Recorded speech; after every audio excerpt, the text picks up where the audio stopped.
कल एक गुड़गांव से एक बहन जी आई थी। वो एक बात कर रही थी कि गुरुजी, मैं जहां रहती हूं उस गांव, उस सोसाइटी से शिवजी का मंदिर कम से कम 3 किलोमीटर दूर है। अब मैं रोज बेटे से कहूं कि मुझे तो 3 किलोमीटर दूर मंदिर लेकर जा, ले जाएगा क्या? अरे बोलो तो जम के।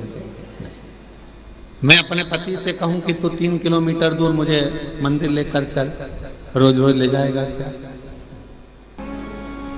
अभी हम आ रहे थे, इसके 1 घंटे पहले यहाँ पर हमारे, हम जहाँ रहते कक्ष में, उसके बाहर एक माताजी बात कर रही थी दूसरी माताजी से। कहे कि मैं तो मेरे पति को बोलकर साथ में लेकर आई हूं कि अपन केवल आधा घंटा की कथा सुनेंगे, उसके बाद आ जाएंगे।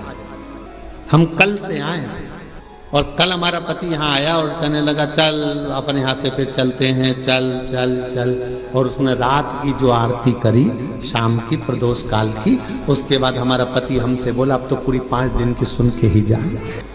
तो माताजी ने पूछा नोएडा वाली ने कि गुरुदेव ये बताओ कि हम 3 किलोमीटर दूर ना बेटा लेकर जाए, 3 किलोमीटर दूर ना हमें हमारा पति लेकर जाए, 3 किलोमीटर दूर बिना मैं साधन के जा नहीं सकती, और नीचे उतर के इतनी ट्रैफिक में जाऊं और कुछ हो जाए, शरीर को कोई ठोकर मार जाए, टल्ला देकर चले जाए, शरीर में कष्ट हो जाए, तो फिर मंदिर कैसे जाऊं? अब आप बताओ, आप कहते हो सारी समस्या का हल है 1 लोटा जल। अब ये समस्या भी मेरी मिटा,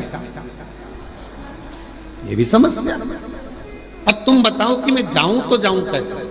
तो हमने कहा मां, शिव पुराण की कथा कहती है जब तक शरीर चले तब तक भगवान के मंदिर जाकर 1 लोटा जल चढ़ाओ, और जब तुम्हारा शरीर ही इतना भारी हो गया, चल नहीं पाती हो, जा नहीं पाती हो, तो फिर एक काम करो, अपने घर के अंदर जो शिवलिंग है उस शिवलिंग पर जल चढ़ाओ और बाबा से प्रार्थना करो कि मेरे इस जल को महाकाल राजा तू स्वीकार करना, मेरे इस जल को काशी विश्वनाथ तू स्वीकार करना, मेरे इस जल को बाबा वैद्यनाथ तुम स्वीकार करना, मेरे इस जल को हे कृष्णेश्वर नाथ तुम स्वीकार करना।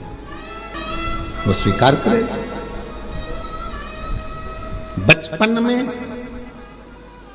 बच्चा सोया रहता है, माँ और बाप को उस बच्चे के पास आना पड़ता है।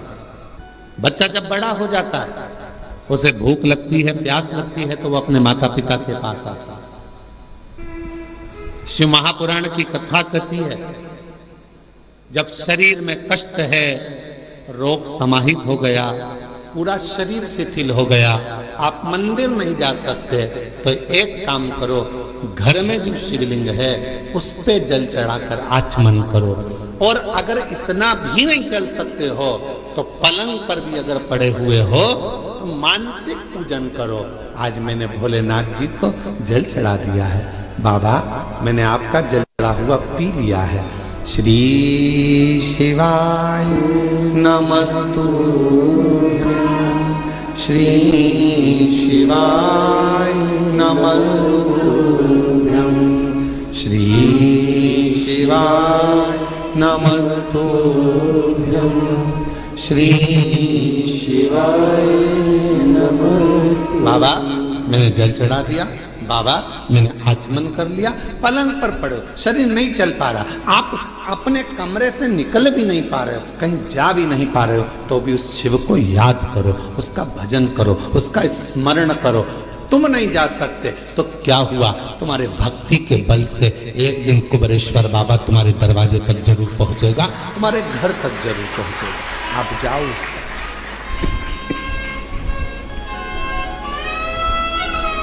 तेरे मंदिर में आना मेरा काम है और मेरी बिगड़ी बनाना तेरा।